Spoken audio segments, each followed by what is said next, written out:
எத்தியோப்பியாவில் வாழும் பழங்குடியினர் ஒருவகை ரசாயத்தை தடவிய பின் கண்ணாடி போன்று மாறுவது பலரையும் ஆச்சரியத்தில் ஆழ்த்தியுள்ளது.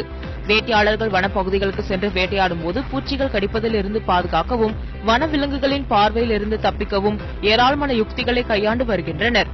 இந்நிலையில் எத்தியோப்பியாவை சேர்ந்த பழங்குடி ஒருவர் ஒருவகை ரசாயனத்தை உடலில் பூசியவுடன் அவர் கண்ணாடி போல் மாறி அனைவரையும் ஆச்சரியத்தில் ஆழ்த்துகிறார்.